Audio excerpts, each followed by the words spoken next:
S আলমের বিরুদ্ধে ২,০০০ কোটি টাকার ঋণ খেলাপি মামলা।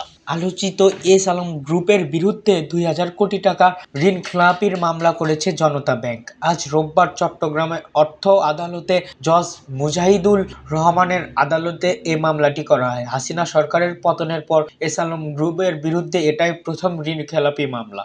গেল ৫ই আগস্টের আগে ঋণ খেলাপির আদায়ে ৩ ব্যাংক কর্মকর্তা প্রস্তুত নিলেও তাদের একদিনের নোটিশে চট্টগ্রাম সংশ্লিষ্ট শাখা থেকে সিলেটে বদলি করা হয়েছিল। মামলায় ১০ ও ১৪ প্রতিষ্ঠানকে বিবাদী করে তারা হলেন এস আলম গ্রুপের মালিক সাইফুল আলম মাসুদ, আব্দুস সামাদ লাবু, আব্দুল্লাহ হাসান, আব্দুস সবুর, রাশেদুল আলম, ওসমান গনি, শাহজাহান ফেরদৌস, মিশকাত আহমেদ, ফারজানা পারভীন, শহীদুল আলম।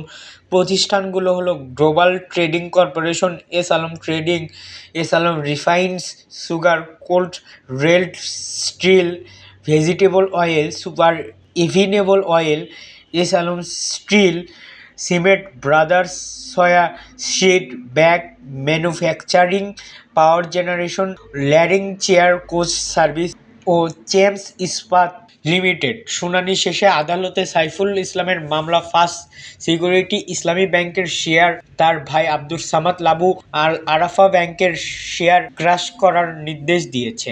ব্যাংকটির আইনজীবী শফিকুল তিনি বলেন, চট্টগ্রামের অর্থ ঋণ আদালতে জনতা ব্যাংকের সাধারণ সীমা ভবনে কর্পোরেট শাখাটির মামলা করেছে। এর আগে ২০ নভেম্বর ঋণ খেলাপি আদায়ের এস আলম গ্রুপের ৮৬০টি জমি নিলে ১,৮৫০টি ঋণ খেলাপের জন্য গ্লোবাল ট্রেডিং কর্পোরেশন লিমিটেডের কাছে এই টাকা আদায় করেন। জনতা ব্যাংকের সাধারণ বীমা কর্পোরেশন শাখায় ২০১০ সালের ১৮ই ডিসেম্বর প্রথম ঋণ নেয় গ্রুপটি। এরপর দফায় দফায় এই শাখায় ঋণ নেয় এস আলম গ্রুপের দ্বারাই ১০,১০০ কোটি টাকা। এই শাখা থেকে ৮০% নিয়েছে এস আলম। এর ২,০০০ কোটি টাকা খেলাপি হয়েছে। পূর্ণ তফসিল করা ও ঋণ পরিশোধ করা ব্যর্থ হয় গ্রুপটিতে। গত এপ্রিলে ২,০০০ কোটি টাকা খেলাপি হয়। এই ঋণ নিয়ে কি হবে তা সিদ্ধান্তহীনতায় ভোগে ব্যাংকটি।